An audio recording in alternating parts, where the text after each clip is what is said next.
So, is everybody ready for a lovely day? Yes? They're coming in, guys. Slowly but surely, they're coming in. Shirley? Shirley's here. Maybe? I don't know.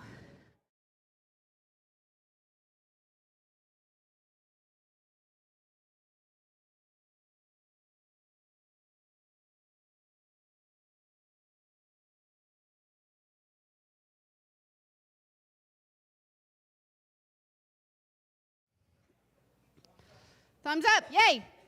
Good morning, guys. My name's Julie Manning. I will be your hostess and MC for today. And welcome to Kansas City Oasis. We are live here in real life at the Volker neighborhood, downtown Kansas. Downtown? We're not downtown. We're in Volker. We'll just say that because I'm not good at geography. I'm pleased to welcome you, those of you who are here, to our community center, and those of you who are online. We have Facebook live streaming and, of course, our YouTube channel that you can watch later. We welcome all regardless of beliefs, non-beliefs, race, religion, sexual orientation, identity, or any other trait. We believe the human experience is better when it is shared.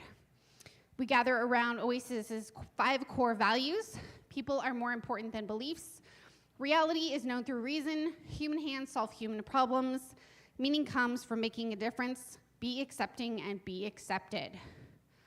We have a great program today. Our feature speaker is Scarlett D. Jones, A Journey of Self and Singlehood. Musical guest is Julia Wildstar. And our community moment is Sydney Moats. I know you guys know me, and I can be a little wordy, but Scarlett is gonna do a show at 1:30. So all y'all, we're gonna beeline out of here at 1 o'clock. So I'm gonna go fast. So Julia's gonna start working her way up here. Julia's dream is to be the epitome of expression, art, drama, and much more.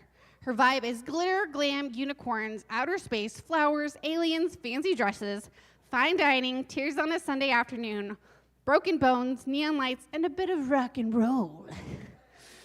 Let's welcome back Julia Wildstar to Oasis.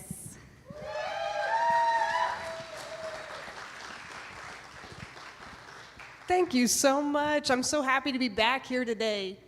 For you that don't remember, I was here, I think, a year or so ago, and I had a piano. So we're going to switch it up a little bit, and I'm going to play you some of my pop tracks, which a couple of these you might recognize. I actually played a couple of them on piano, so a couple of them. It's going to be the same songs, but different. I'm going to start off with a song called Freeway, which is not out yet, but I'm actually currently filming the music video and getting ready to release it soon. So I hope you enjoy.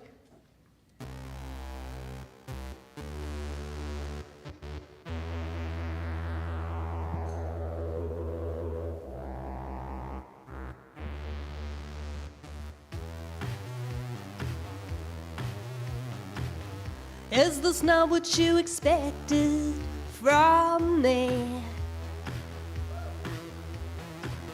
I'm a wild child rebel, I just wanna be free. And I don't care what you say, my teenage angst is coming in at 23.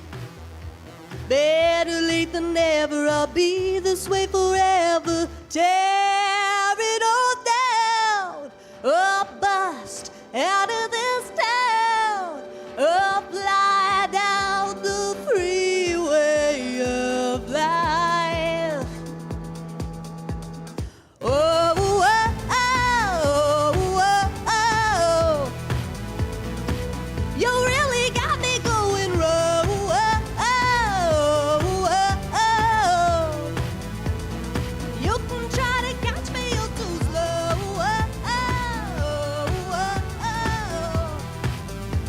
I'm living in the future, going wrong.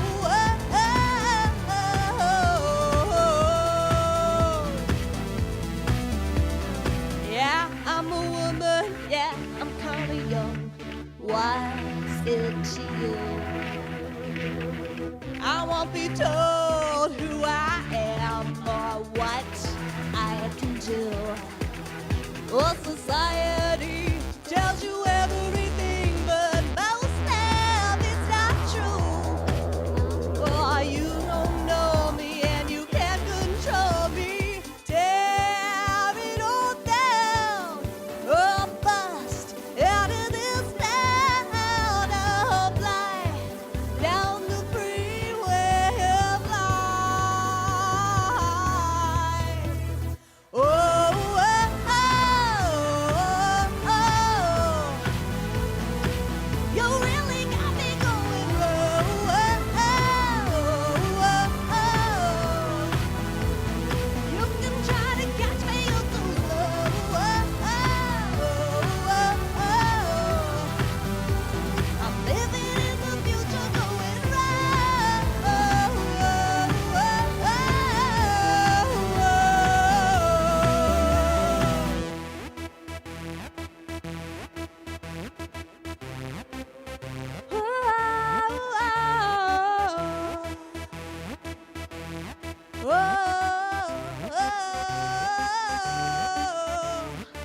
I'm a postmodern girl in a postmodern world, a walking paradox. I am Pandora's box. I cannot be contained like the rain for 40 days. The whole world will soon be flooded with my energy. I am everything, I am nothing, I am power, I am weakness, infinite, immortal, flawless but with morals. Alpha, Omega, all and nothing, I am.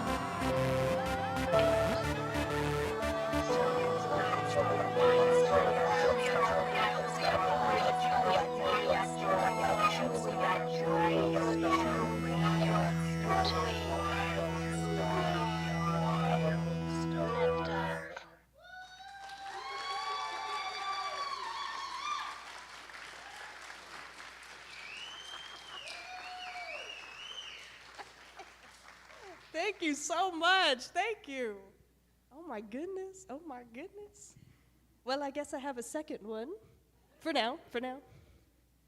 All right, this next one is called If You Really Don't Care, and it's actually out in the interwebs. So you can find that one on my website, juliawildstar.com, and pretty much everywhere else. I am, though, I'm not going to give all the details yet, because it's still kind of a surprise, but I am going to be re-releasing that one with a special guest. So keep an eye out for that.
But I still feel the pain. It's not your fault, but I have a hard time trusting. Oh,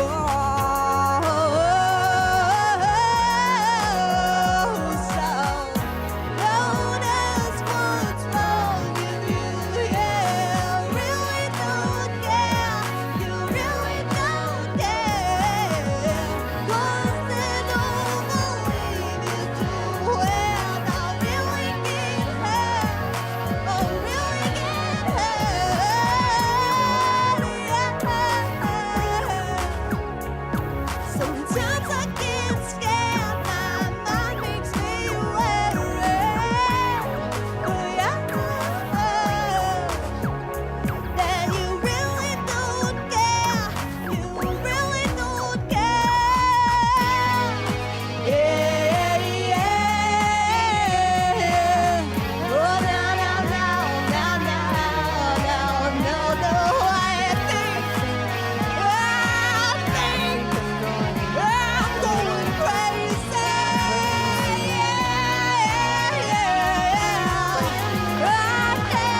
Thank you so much.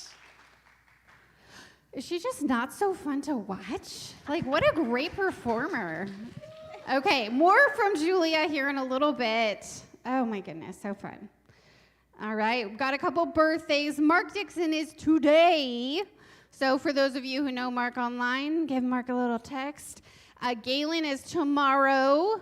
July 21st is also Steve Morton. I think I saw Steve in the back there. Amy Vanderdrift, I'm sure Amy's online. Happy birthday, Amy.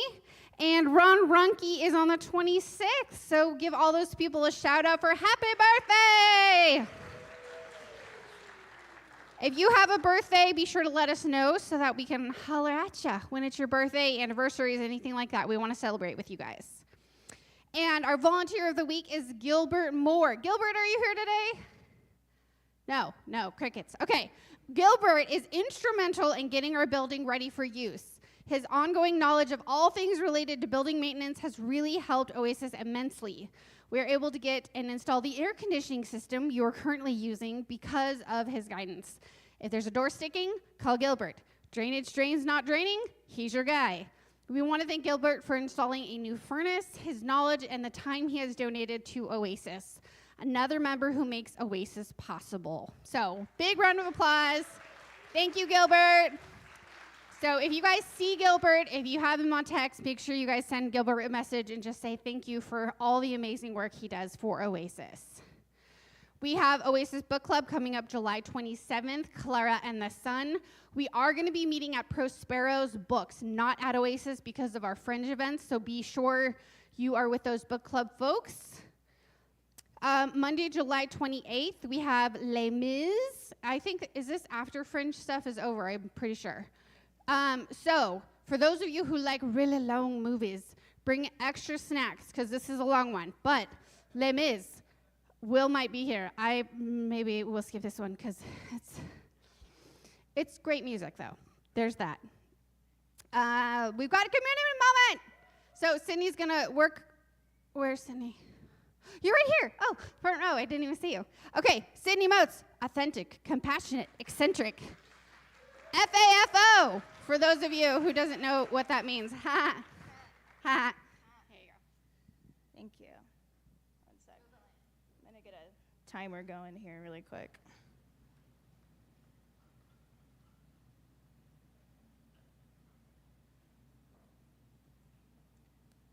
All right. What's up, fam?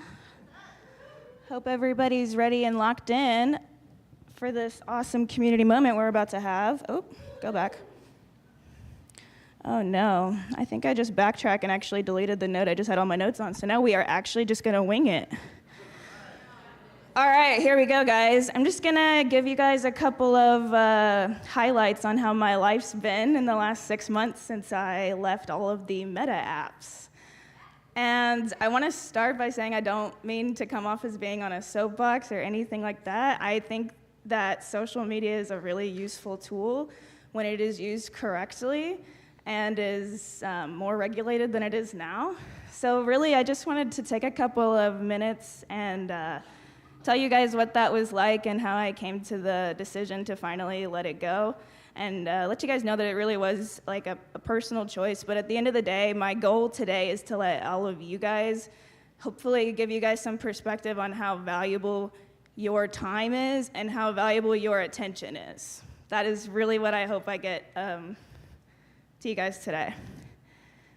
So let's take a step back in time. As you can see, this was a article that was broke by The Guardian over 7 years ago. And maybe show of hands of who has heard of Cambridge Analytica in here? Okay, about half of us. So just a reminder, this was a huge scandal. It was a huge data breach, and it was for nefarious purposes. And those who don't know what Cambridge Analytica is, it was a consulting and data firm in the UK. And it was used as a means to spread disinformation on Facebook leading up to the 2016 election. And it was also complicit in helping getting referendums like Brexit passed in the UK, as well as swinging elections in the island nation of Trinidad. if anyone is interested in learning about that, highly recommend watching The Great Hack on Netflix. They do a great job of diving into that. I'm gonna skip that, but the reason I'm bringing it up is because this was my first kind of like, ooh, I need to get away from this. And that was in 2018, so 7 years ago. I'm like, what kept me hanging on for 7 years even after this happened? So now fast forward to the end of 2024, after our most recent election, we saw many of those, specifically in tech, that were seemingly willing and eager to be donating to a transition fund, reminiscent of what some are saying, bending the knee. And you know, we all know who this guy is. I don't want to say because I don't really want Oasis to get shadow banned on Facebook for this. But you know, $1 million is not a lot of money to this guy. So what was the reason for that? Why did he do that? If it was really just to show a good faith. And when this news broke, this was the breaking point for me. Like I was reading about all of this money getting funneled into something that I am 100% against, and I was like, you know, what can I do? I feel so helpless. And that was kind of why I started digging into how I could start leaving Facebook. And then for some perspective, so Facebook dropped the .edu email domain requirement to sign up in 2006. Okay, so this kind of also is going back to no regulation in this industry. I made this. This pie chart shows all of the days that I've been alive since I put this together. This was on Wednesday last week. You guys, 60% of my life I have been on a meta app, whether it was Facebook or Instagram, WhatsApp, etc. So that's crazy. I'm like, they know everything about me. Like, I grew up on this platform, and so I think about stuff like that. And then I think about these data breaches from Cambridge Analytica. I think about all the money that they've made off of me over the years. Like, how much time have I spent? How many dollars have they made off of what I've been looking at? And Facebook used to be fun back in the day. I mean, it used to be, oh, did this turn off? Hello? It used to be pretty fun. Like, it used to just be like, I'm just gonna put whatever I want on here and just be silly and make edits and be fun with my friends. And honestly, I think that's kind of how the platform started, and that's kind of what we all were meant to believe. We're meant to believe this is something, you know, we're having fun, we're sharing all these ideas, we're making art, we're doing this for the sake of, maybe if I put something out there, somebody else will feel some type of way or like relate to me, what have you. And honestly, I think we really moved away from that, especially in the time since the Cambridge Analytica breach and since, you know, advertising was introduced on Facebook. So one cool thing that you get, if you so choose, you don't even have to deactivate any of your Meta accounts to get this. You can go download all of your personal data. And then if you're a nerd like me, you can go put it in a graph like this and look at your activity over time. So again, going back to, like I said, in 2006, they dropped the .edu email domain. So spring break 2007, I'm at my uncle's house hanging out on the computer, totally unsupervised. I'm like, I'm gonna make a Facebook. I'm 11 years old. And you see, like, there's kind of two waves. There's the late 2000s, early 2010s, and then there's the dip because I joined Twitter in 2011. And then I joined Instagram in 2013. I was a junior in high school. And then my activity on Facebook specifically ramped up in 2020. I don't have to tell you guys what everyone was doing. We're all at home, we're all bored, we're all sending all this information about all the crazy news stories that are breaking, it seems, every minute of every day. And with Instagram, I wanted to show this to you guys too for two reasons. One, the reason I chose to do my Instagram posts likes over a year instead of my Facebook post like I just did was because, like I said, the platform became something that wasn't fun for me anymore. It wasn't me just sharing my ideas and just funny things. It was like, I have an image I need to curate now. I have to be careful about what I'm putting online. Like, everything is so It's just so curated. So I was like, I think a better indicator of my online activity on Instagram would be my liked post per year. So I'm showing all of this to you guys to say I would say I was an average user of this for someone of my age and demographic. And I'm sharing this with you because I understand how entrenched all of us are in this and how hard it is to leave and how isolating it can seem maybe if you're not a part of that. Additionally, Facebook did acquire Instagram in April of 2012 for $1 billion, a very minuscule fraction of what it's worth now and how much money they make in ads. So to say all that, that is how Meta makes their money. That is how they are able to have all this, influence in politics and everything else. These are the two things. Primarily, though, is ads and sponsored content. Here's something you're not going to be able to unsee now. Every fourth post is sponsored content. Every fourth post is something that's been curated specifically for your eyes to see and that they will know that they are going to make money off of because you may engage in it, you may talk about it with someone. So all that to say, if their main source of revenue is ads, where does that actually come from? It comes from number of users. It comes from amount of time spent on the app. Just more graph. I'm just going to go through this quick, just showing you how much money they have made over the years. And just from 2010, I mean, it's wild how much money they've been able to make. And part of that, again, it's from user growth, more people coming to the platform, but also it's the time spent on the app. That's really the main thing, is people are spending more time than ever, focusing their eyeballs on their screen. Another one, so this is their revenue per user per year on average. Again, in 2012, they were making $5.32 on average annually per user. Now we're up to almost $50 a person. Multiply that by billions of monthly active users. It's insane, just the amount of money that they are making off of people just opening their phones and mindlessly looking at things half the time.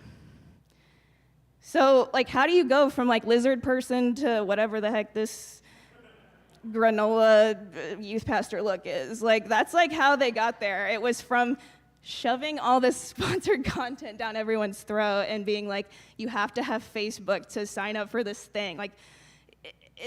We just got really, really, really entrenched in it. And then whenever all of this was kind of being permeated into politics, especially, I was I can't, I have to do something about it. So I'm the only thing I can do, even though it feels very small, is just withdraw. You're not gonna get another cent out of me personally, was kind of my motivation. So what do you do? And that's kind of why I wanted to get up here, was because I was talking to people about this when I left in February. They're oh, how has that been? Are you cut off from society? No, guys, I'm telling you right now, my life has barely changed. In that regard, I don't miss it at all. People text me memes still. I was guys, I'm gonna miss the memes. Yes, Kat, she sends me memes and TikToks because she knows I'm not online and I like that stuff, and that's the stuff I actually miss. So, you tell people that you're not there, they still think of you, they're gonna screenshot it, they're gonna send it to you. I promise you, you're not cut off from society. And I know the things that are going on. So for example, I sign up for the Oasis newsletter when I was tabling for Pride. That's what I was pushing. I was guys, sign up for our email newsletter so you don't need to get on Facebook if you don't want to. I don't like the forcing of people to give their personal information to somebody just to be a part of something else online. It's I want what they have. I want intentional community. I want to have conversation with people. One thing I wanted to bring up on this slide, by the way, I did not know that Julia was our musical guest today, so when I found that out, I was so happy. A couple weeks ago, Heath Church was here. He and I were talking. I used to follow Julia on Instagram when I was an active user, and he and I talked at an event that he hosted last summer that Julia was a part of. Me and him were talking, and so he gave me all the details. Is this true that you have a residency? What? See, I learned that Julia Wildstar has a residency from just having a face-to-face conversation with someone instead of, whatever I was doing before. So it's something that I really value. It's something that I think we could all try to get back to, is let's let's actually talk to the people that are in front of us instead of like flattening ourselves down to this 2D thing that we're all just kind of looking at and making assumptions about and not actually really having a face-to-face conversation. Okay, now what if you're like, one does not simply leave the algorithm, I'm addicted? I want to give you guys a way out so you don't feel shame. So if you're like, girl, I just really can't. If you have an iPhone, Mark would really hate it if you guys did this two things. He would really, really hate it if you would go in your location services and disable location for Facebook, Instagram, Threads, WhatsApp, etc. He would also really hate it if you went and turned off app tracking, like big time. So again, and then also I'm not gonna go on and all about, all of the ways in which we should all be more cognizant of how much time we spend on our phones, just for our brain health. But I will leave you with this one note. So this is also an AI summary, so I think it's correct, but we'll see. So apparently Meta makes 0.0017 per minute per user from advertising. So I did the math. I was supposed to talk for 13 minutes. I think I actually went for 15, sorry. And I guess, let's say there's gonna be 55 attendees. If every single one of you would have been on your phone the whole time I'm talking, he would have made 12 cents off of this room. Now multiply that times billions of people on Facebook at any given moment. So anyway, I just wanted to leave that with you guys and just know that your time really is valuable. That's how they make their money. That's the only way to kind of stop and funnel it out. So anyway, thanks for letting me just rant a little bit, and yeah.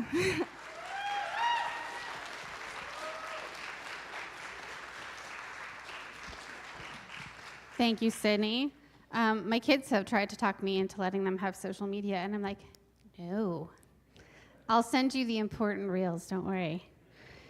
All right, a couple announcements. We have raffle tickets, raffled for 2 tickets to see Alice in Wonderland at Raytown Performing Arts Center. $5 donation to Kansas City Oasis to enter, and showtimes are today at 2:30, next Friday or Saturday at 7:30, next Sunday at 2:30. And I know there's raffle tickets up at that front door. So if you're interested to go see Alice in Wonderland, it's only $5 to get in. All the money goes to Oasis. So if you're interested, you can see that front desk area for those tickets. We are going to go to a coffee break. So 20 minutes for coffee break. Please make sure you exit through this first door or the one on the far right for you guys. And we will see you back in 20 minutes.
Hey, Julia. More music. I would like to remind you all that Julia can be given tips if you so desire on Venmo, or this lovely jar is just lonely waiting for cash if you carry that cold, hard money. Now, Julia, I know you said you're working on a new track to put down. That sounds like musician speak for something cool is happening. A new track. A new track. I am? It's not like a railroad am. track, but where can we come see you, like IRL, to be like, oh my God, Julia, I know her. Gotcha. Well, right now I'm not doing any of my Wildstar shows, but I do have a small, intimate jazz and easy listening residency that's just me and the piano, very intimate, very peaceful. And that is at the Elms Hotel in Excelsior Springs every Friday and Saturday. I do 2 sets, one at 8 and one at 10. Okay. So Fridays are a little more calm most of the time, and Saturdays are a little more busy. So whatever your vibe is. So if you're ever in that area, the Elms Hotel is very pretty. It's a historic hotel, and it's haunted. So. 8 is before my bedtime, Right. so maybe that would work. But that's all I'm doing right now. I'm going to do more shows next year. Excellent. And I'm sure they probably do like food and drinks while we listen to the dulcet sounds of good food. the So good jazzies. Okay. Please give a round of applause and welcome back Julie Wildstar. Julie Wildstar. Thank you very much. This song is called Your Love Was a Scam. It is also out in the interwebs, so you can find it. Same place as you find everything else.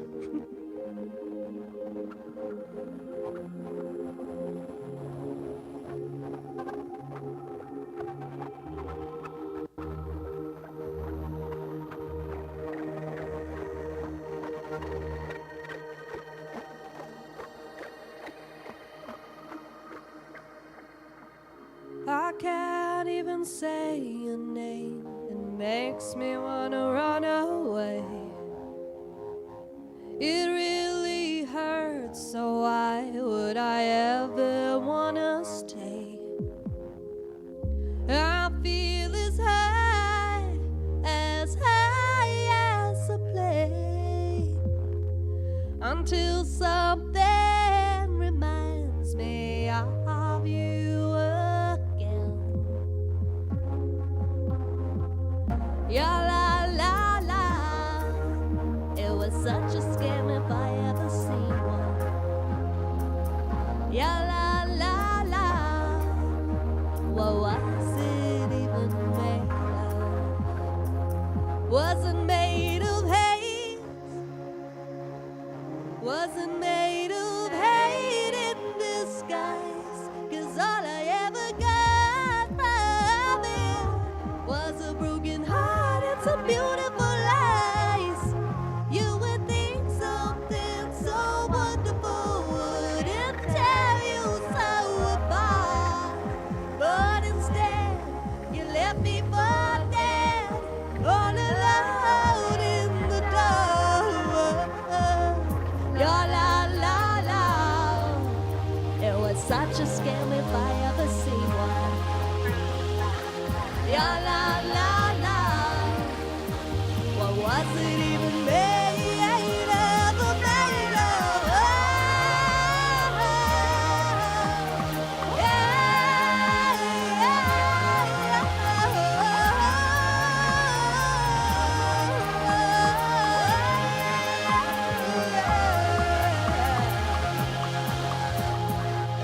Your love wasn't real love, and it took me so long to realize it. And you know what? It makes me sick. La la la la, it was such a scam if I ever seen one. Yeah, la la la, what the hell was it even made of?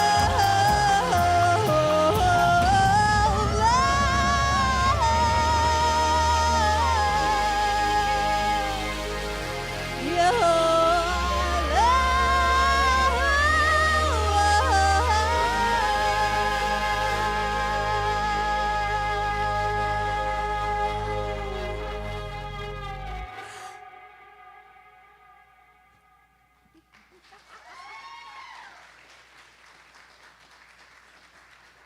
Thank you very much.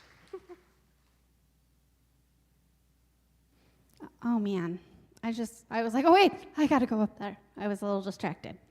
Amazing job, Julia. We will have another song after our featured speaker.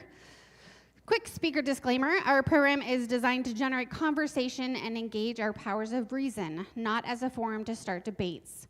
The following presentation has been prepared by our speaker and not by KC Oasis. Please respect the views of our speaker, and if you have any questions, a Q&A portion will follow briefly. Remember, we have to be out of here at 1 o'clock. But we are going to have Scarlett after the presentation for a... Am I allowed to talk about this? I will in a second. Okay, I'm going to do the whole full intro first. So, indie author Scarlett D. Jones walked away from 34 years of monogamy, the Ozarks, and a Southern Baptist church to jump straight into the online dating pool in Kansas City. She will share stories from the book and will have books available to sell. Some of the stories have adult themes, so please be mindful if those of you are not ready for that. Please welcome Scarlett Jones. You can click her for the next one. We'll have the Thank the you. French stuff. Perfect. Thank you so much. I feel so welcomed by you guys already. I so appreciate it. Meeting everyone in the lobby. I have my cheat sheet on here, so I'm going to open that up, even though it looks ridiculous, kind of.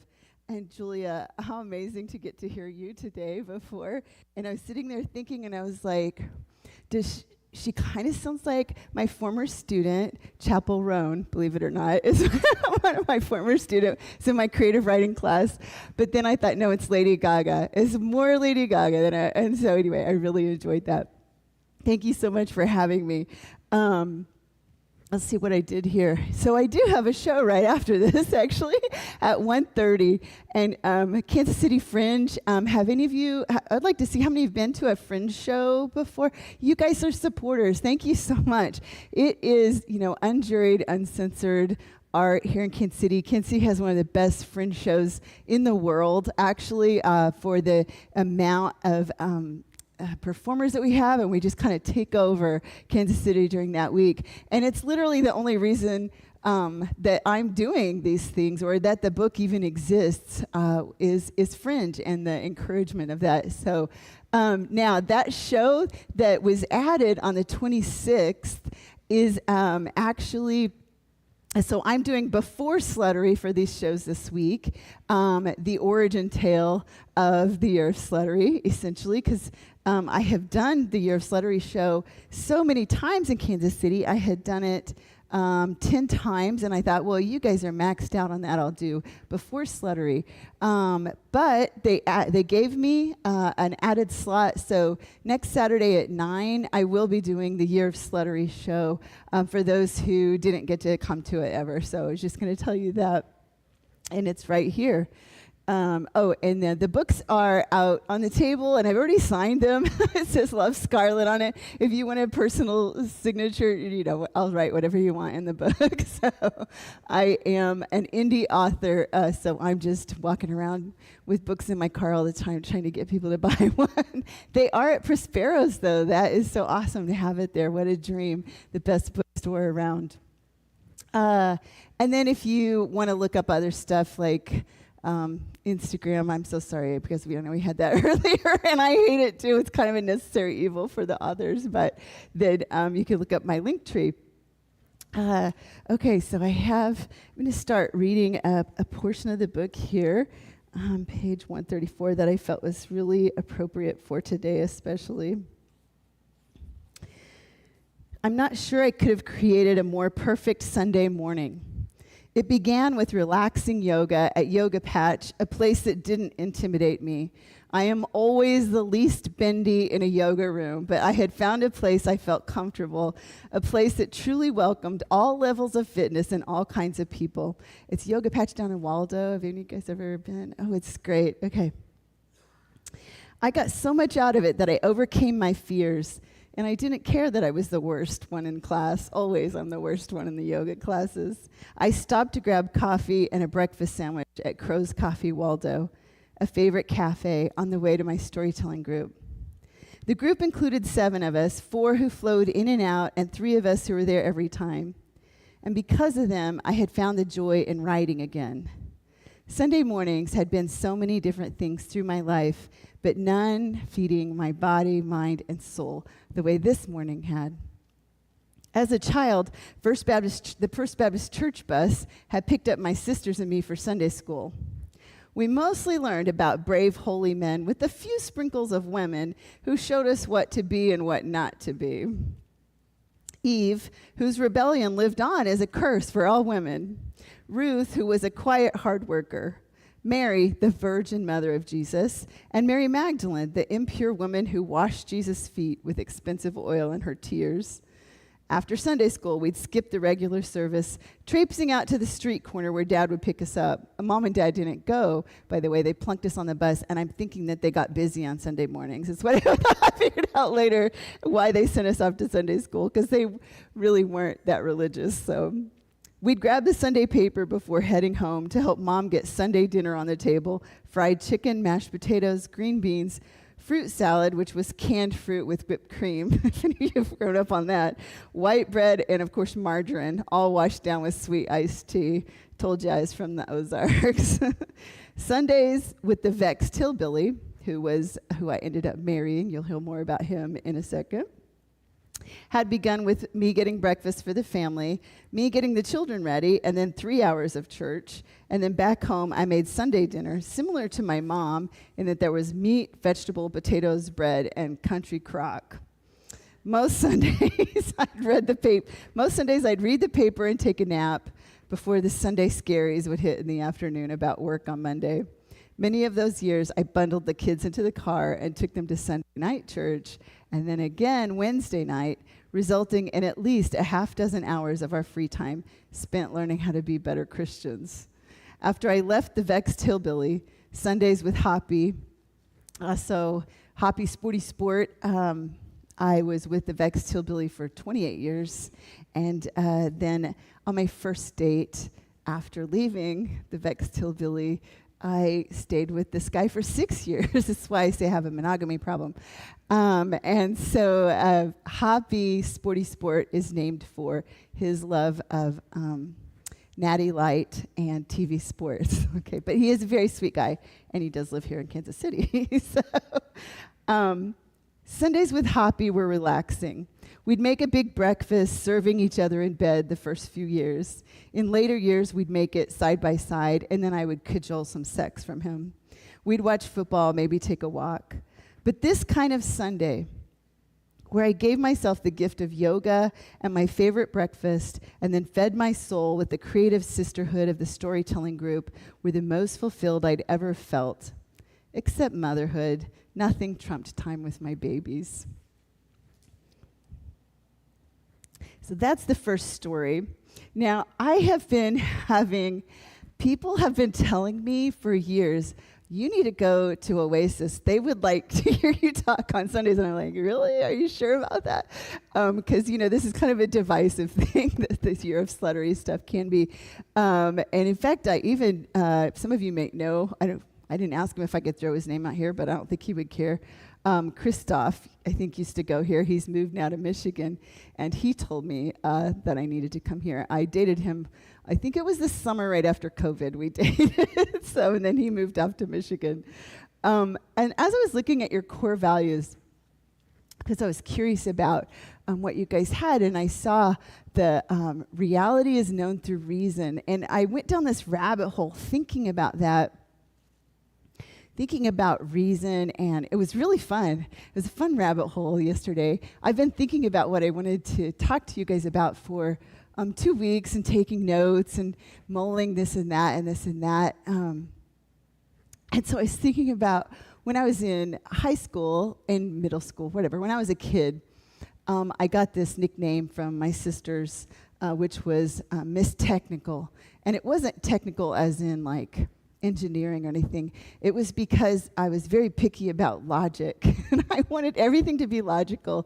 And so if somebody said something that wasn't quite logical, I would begin to pick it apart. They even got me a t-shirt that said Miss Technical on the back. So, and I loved those logic puzzles that you do in high school, the if a lemon is like an orange, then a tire is like what? I don't, if you know those puzzles.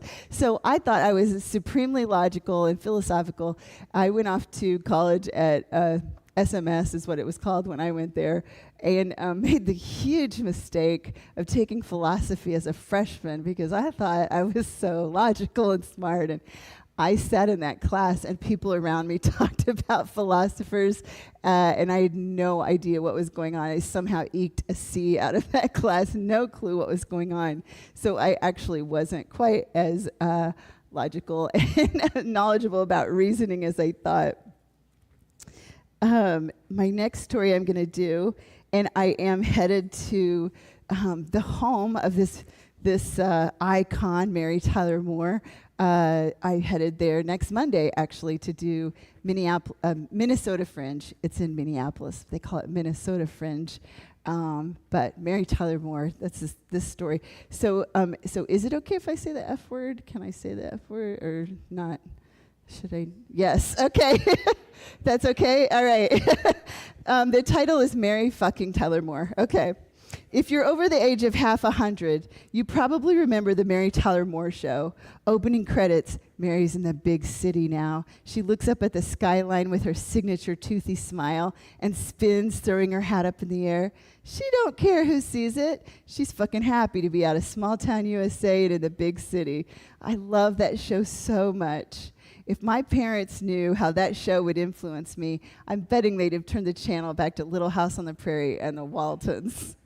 Seriously, think about the values promoted by Mary Tyler Moore versus the family shows. It was the fucking 70s, okay? The Help Wanted column they were still headed with jobs for women, jobs for men. I ain't kidding. And here's this lady who thinks she can make it on her own. I was watching that show in very formative years, elementary through middle school, and I just realized how very much I wanted to be Mary Tyler Moore. I've had that idea, that icon, that touchstone in my mind, nay, my soul, for over 40 years. And yet I just now got there where I wanted to be this whole time. But we'll get to that in a minute. We got to back up so you can see how wild it is I'm becoming Mary fucking Tyler Moore. That little girl, I did that. I would just knock those over. There's water on your stage now. Okay. It is water, I know, because I put that water in there. Okay.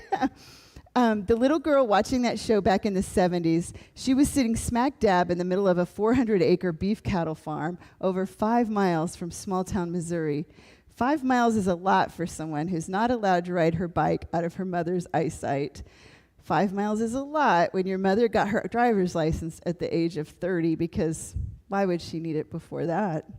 5 miles is a lot when your parents' whole existence is the farm and they don't go to ball games or church or any of that stuff. It was a beautiful, safe way to grow up. I climbed trees, played with sticks, skipped rocks, and tormented my baby sisters. We chased cows and baled hay and learned how to drive the tractor. You're beginning to see how far Mary was from every minute of my daily life, how foreign, and yet she's stuck in there, way deep in there. At school, I was channeling Mary, student council secretary, National Honor Society officer, math league, newspaper staff, and president of the Future Homemakers of America.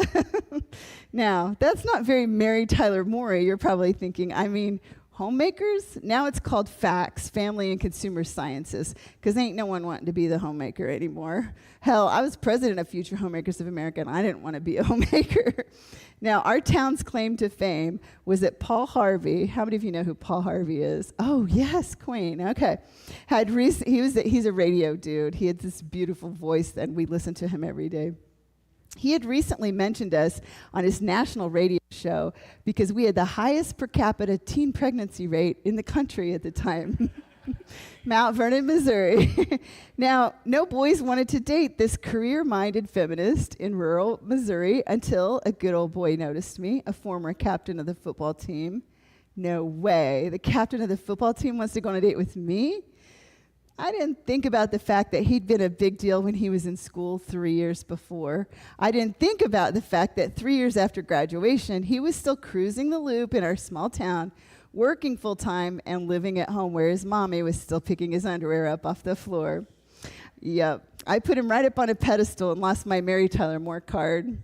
He liked me, put aside everything.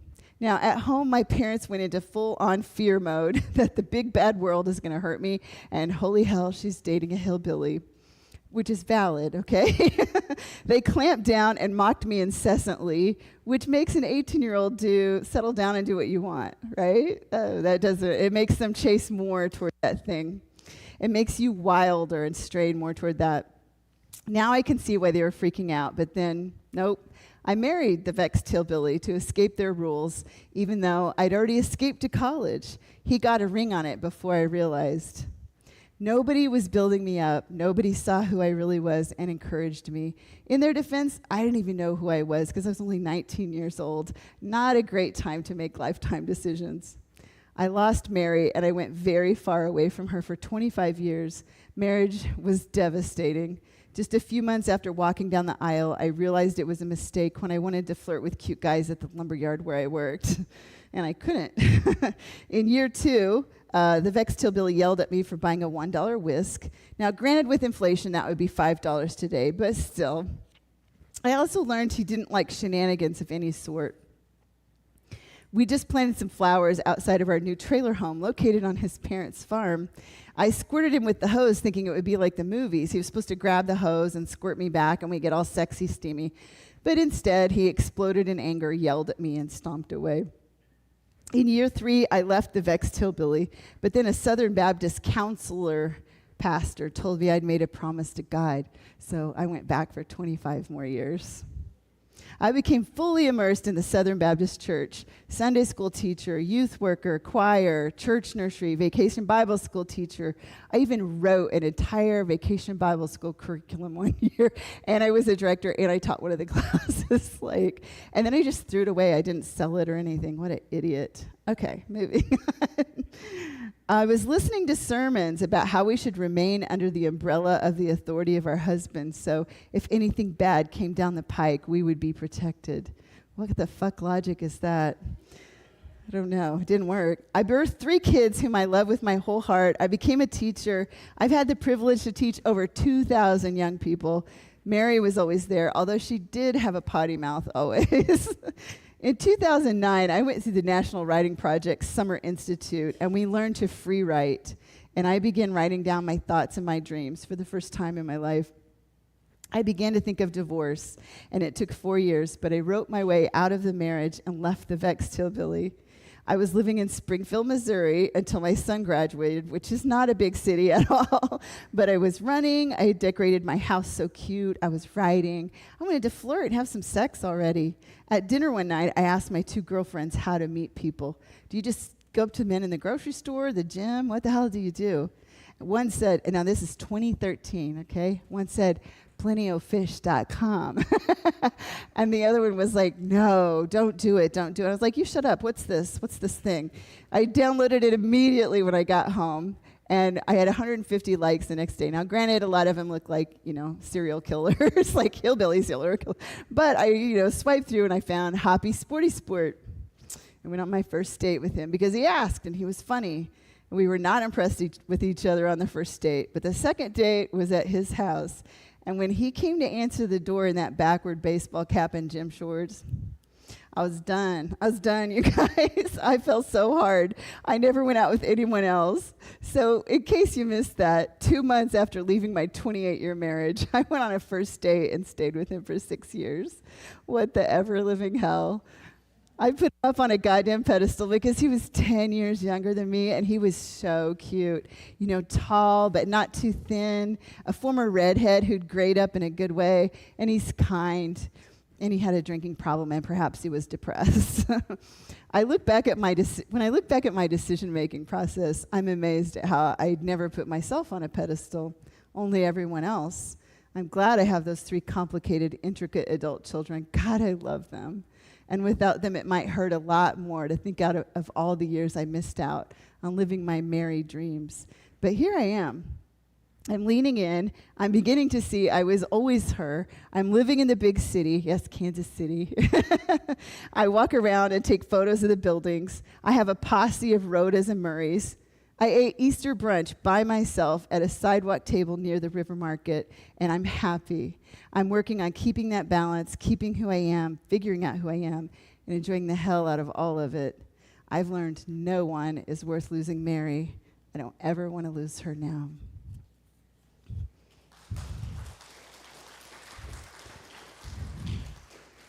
Where am I at time-wise? Oh, perfect. Okay. Thank you so much. I did find a place in the book where I did apply some reasoning. I actually do use reasoning a lot. It was such a fun thing to think about this because, I'll talk about that in a minute. Let me read this part here. I think that I used to be so much in my head and not at all in my gut. And I remember going to the counselor, Hoppy and I went to a couple counselor to try to learn how to communicate with each other. And he went twice and then quit, and then I kept going. So I remember being with her on that third time when he never showed up, and so she became my counselor. And she said, what are your thoughts about this relationship with Hoppy? Well, I mean, I had a pro-con list going always on everything in my life, like pros, cons. It's very logical, very what you should do, right? So I start telling her, I'm like, well, I know he does drink a lot every day, but I mean, they drink beer in Germany every day, so like, that's not like, doesn't mean like that it's bad, and then like, da-da-da-da, and I'm listing the list, right? These logical things from up here. And she says, just a minute. Stop doing that, what you're doing right now. And she said, I want you to tell me, what do you feel about his drinking? What is your gut saying? She's like, either you like it or you don't like it. I go, I don't like it. She's like, okay, you don't like it. You don't have to try to logic into this or out of this. She's like, you don't like it. So now you have to decide what you want to do about it. So I'm probably using that wrong, but I've been thinking about the head versus the heart. And I think they both work together. So here's another little piece I think you'll like. I did some math and realized I had only been single for 4 months of my entire 54-year life as an adult. Obviously, I was mostly single before age 18. I began brainstorming ways to remain single, as I obviously had a commitment issue, as in too much of it. I'd only been in 3 relationships since I was 17 years old, 30 years with a vexed hillbilly, 6 years with Hoppy Sporty Sport, and then 3 months with Cranky. At least I was on a downward trend. The next relationship should only last about 2 weeks. That means I should probably break up with a liberal Marine, as I'd only known him 2 weeks, but we'd have 2 15-hour dates and a plethora, a veritable multiplicity of texts. He wanted too much. Although he said he was patient and not jealous, he wanted me to spend the night once a week. That was not going to happen. God damn it, I was trying to break the system. I wanted to flirt and be flirted with because it was fun, and I'd never had that. The time was now. I wasn't getting any younger. I wanted to get it out of my system, which, I think this is a perfect moment for this statement, which I was thinking, do I tell him that? What the hell? I'm pretty open, as you'll see from this show, from this talk, and if you get this or if you go to my show, I find honesty to be so damn refreshing, I think that people see this and think this is still ongoing, but I literally just completed a year of celibacy, actually, and I will be writing about that.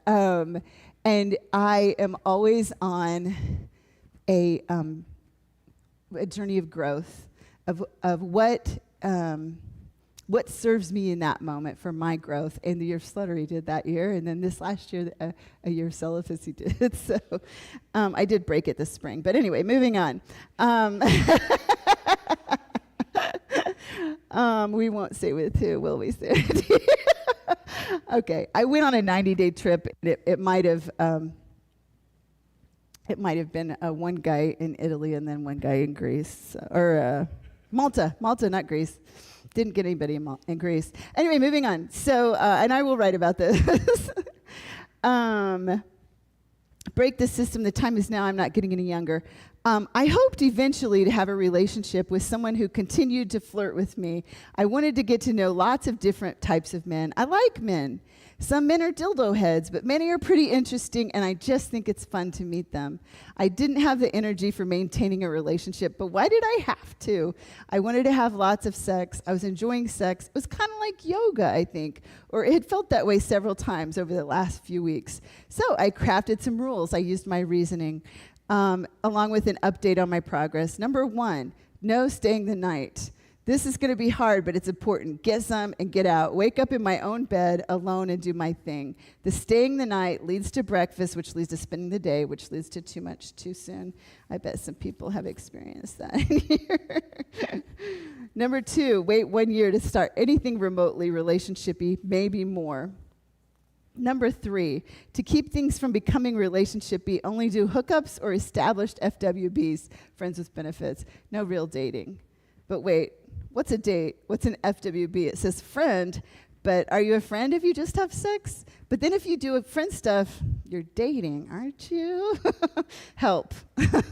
Number 4, no dating apps. That never happened. How are you going to meet, how are you going to meet your thing for the night? Number 5, cool guys are in the friend zone for at least a year. Only date people I don't like, so I don't fall in love. This is not going to work. I don't want to be with uncool guys, so I either have to not date at all or figure out a way to keep my distance. Number 6, start doing the things I actually want to do with my life instead of worrying about a damn man. I'm not doing well with that one either, honestly.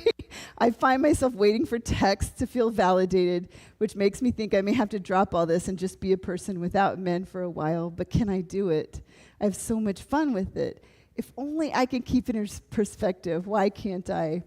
Let's be honest. It sounds like I need to not date anyone. Just do the deed and get out. This liberal Marine is messing up my mojo, and I don't want to hurt him. Damn it to hell, I want to be a slut for a year. I don't mean that in a pejorative way whatsoever. I think it's a fine choice. So how do I remain a slut and not fall in love? See, I used reasoning a lot.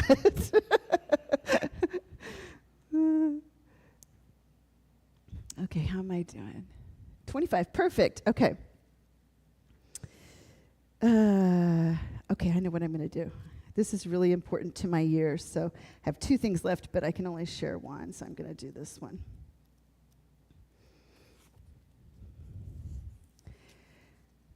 There is a head versus heart discussion in the book that I don't have time to read. Sorry, I have to laugh because it was a married lawyer trying to convince me to sleep with him. And he's like, he says something like, I have your heart. I think I need to get your head in the mix. I'm like, no, dude. Like, you don't have either. I'm not going to date married guys. So then one, anyway, tricked me later. But this is from Women Who Run with the Wolves by Dr. Clarissa Pinkola Estes. We are all filled with a longing for the wild. There are culturally sanctioned antidotes for this yearning. We were taught to feel shame for such a desire. We grew our hair long and used it to hide our feelings, but the shadow of wild woman still lurks behind us during our days and in our nights. No matter where we are, the shadow that trots behind us is definitely 4-footed. Women Who Run with the Wolves meant so much to me over the last year. I read it from June to October, in between grad school, moving classrooms, getting involved with Cranky. He was my summer relationship in the year of sluttery, breaking up and coining the year of sluttery. I want it to be a foundation of all my future work with women as a mental health counselor. I thought I went to grad school. I took 18 hours. I'm still paying off the college loan for that, the student loan, and decided I would rather lean into my writing and my creative side instead of being a counselor. So Estes writes, women's flagging vitality can be restored by extensive psychic archaeological digs into the ruins of the female underworld.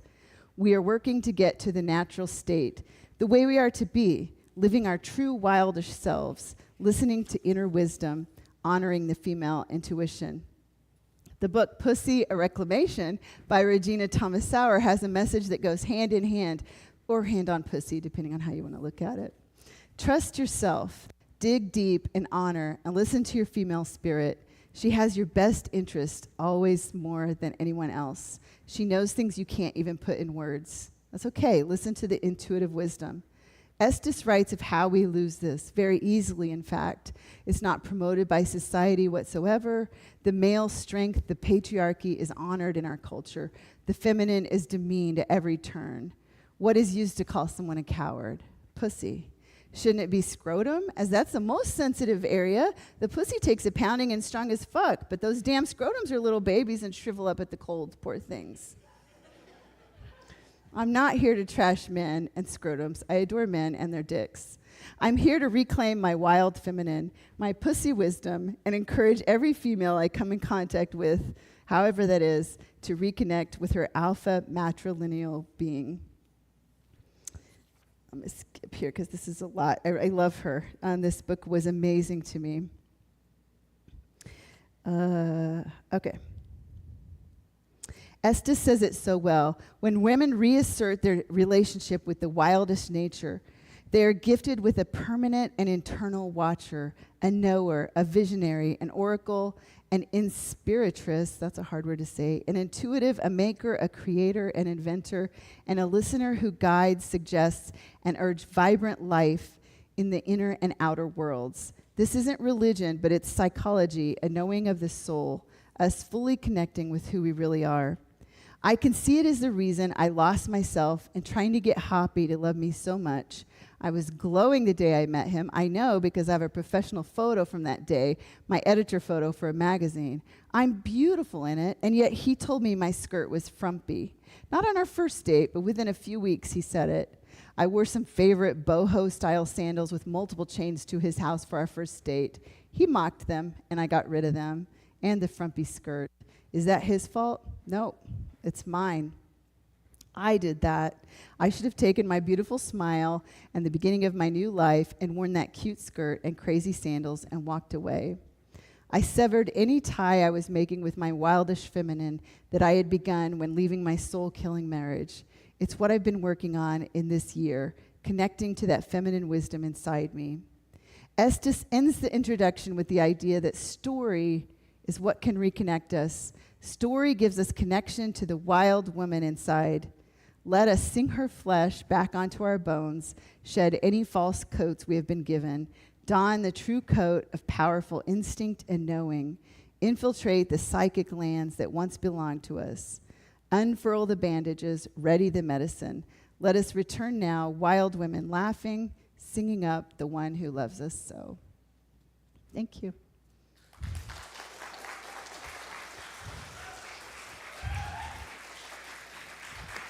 Amazing. We have time for about one question. Denise has a question. We probably have time for more than one. Well, I don't know how long it takes you guys to clear the stage, but mine's stuff is easy to get on the stage. I know I've met your son, so I know you, your family. I guess I would like to know what your family reacted to your year of sluttery in the book. I literally was going to ask you guys where all this goes, but since you ask, I'll say what has happened actually. So, you know, the two circles of family I have my kids, and then I have, you know, my parents and sisters, right? So, my kids have all three reacted in completely different ways, which is really funny. My son actually went, he's a bartender at Kelly's, by the way. If you go in and say, you know Kim, he'll probably give, well, hello world, give you a free, free beer or something. And so he even came to my first show, actually, and has always cheered me on. Recently told me he's kind of done with hearing these stories now. So, and honestly, I hadn't told him in-depth stuff, but...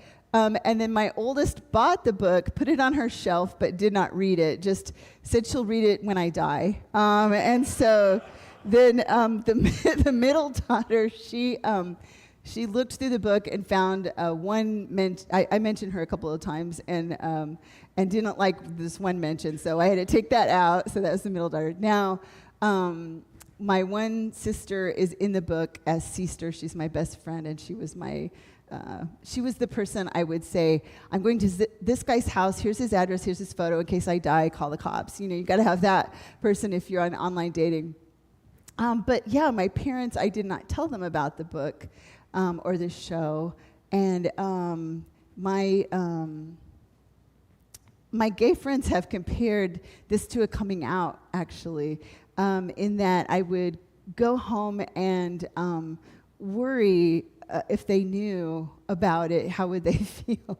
Well, my dad accidentally found it this spring, and they aren't speaking to me, actually, right now. I know. So I'm hopeful. I'm not sure how to work that out, actually, because in one way, it's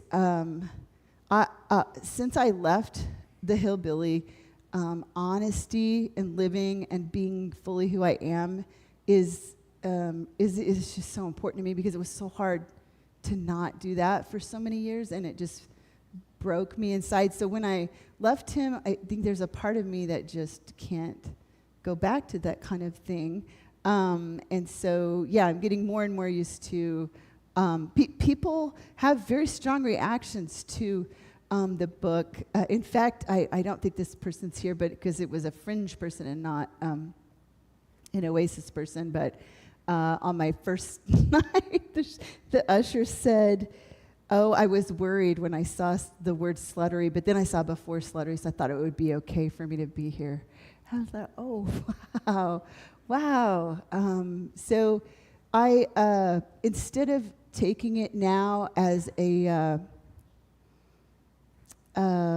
reason to be quiet and ashamed or anything, I'm trying to think, okay, it must be powerful. It must be powerful and need to be out there. Thank you, Denise. All right, let's give one more round of applause for Scarlett. Guys. So as you guys know, Scarlett is going to have the show right after Oasis. So if you want to grab some lunch and then come right back, it's $20. And then that's going to go part to Fringe. And then if you buy concessions, that'll go to Oasis. So not too much lunch, just a little bit of lunch, and then concessions here. Questions, we did that. Speaking of money, we need your money for things like buildings and speakers and musicians and coffee and donuts and volunteers that work for free. So help keep us going. Our recurring donations, kcoasis.org/donate, are the most helpful. But even if you want to hit us a Venmo or just find someone who looks like they're in charge and be like, "Can I give this cash to you as a donation?" We'll be like, yes, you can. That will go to Oasis. I'll take it. It'll be safe, I promise. One more song. Miss Julia Wildstar, come back up.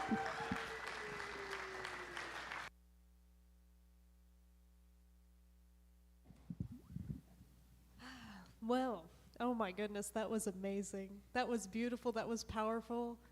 I adore you. Thank you so much for everything you've done.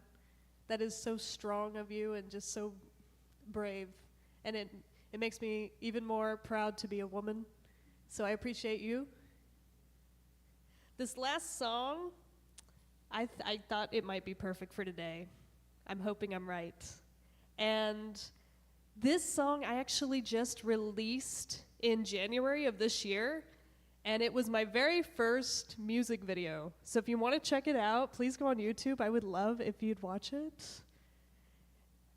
And I want to dedicate this song to Scarlett. The song is called Pleasure. Enjoy.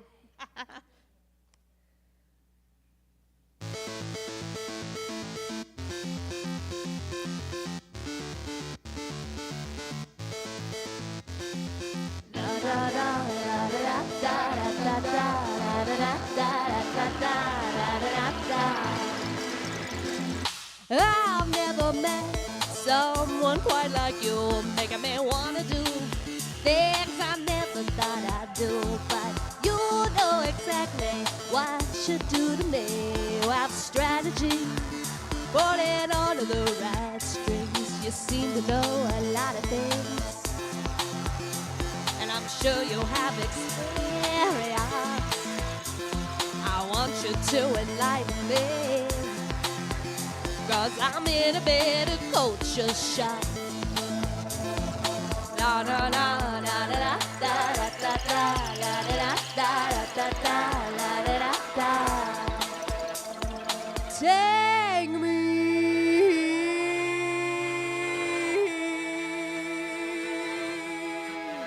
or take me to your world of pleasure.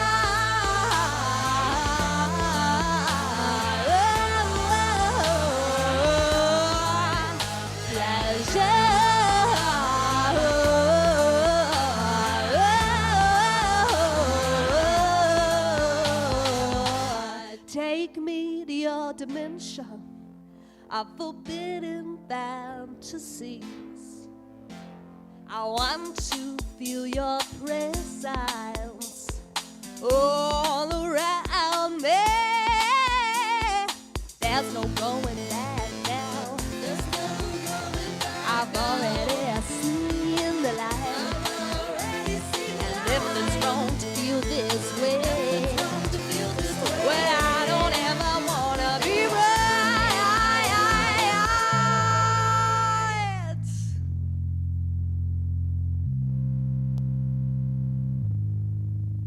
My body is a temple, a place of worship. So get down on your knees and praise me with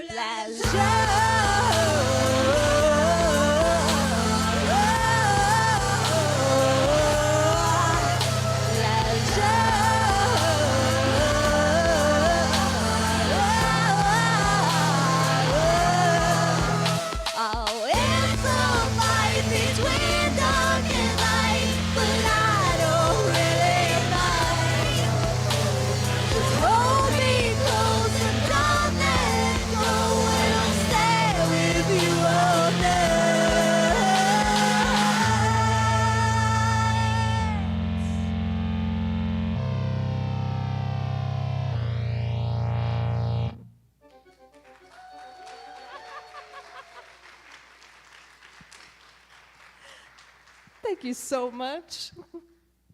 That one is so fun. I'm going to be singing that, dancing around my kitchen later, like, pleasure. My husband's going to be like, oh, my God, please stop. Amazing. Julia, thank you so much. Just so live and vivacious. I love it. So just remember, you can see Julia again at the super cool hotel. If you forgot where it is and what it is and which Friday and what time, and is it before your bedtime or after, website, juliawildstar.com. Send her a Venmo. Don't forget, guys. Okay. We are going to leave here unless you are volunteering to clean up our building because we got to get ready for Fringe, okay? So you don't have to go home, but you can't stay here. So we're going to go to Tanner's to continue the conversation. We're going to have a little bit to eat, and then we're going to come back and see Scarlett. Yes? Cool. Before you leave, clean something maybe, please. Next week, before I forget, if you remember Sarah, El Presidente, La Presidenta, however Spanish works with that, had surgery. She's live, still kicking. We texted back and forth, funny memes, and she's doing just fine. She enjoyed the hell out of pudding and Jell-O, and I'm like, that's all you can ask after throat surgery. But next week, Ron Runke will be here talking about boys, men, and masculinity, and our musical guest is Strawberry. So please make sure you're back here Sunday, July 27th, and please help us clean on up. And that's it. I'm going to go back to Tanner's in case you need to know where to go. We will see you next time.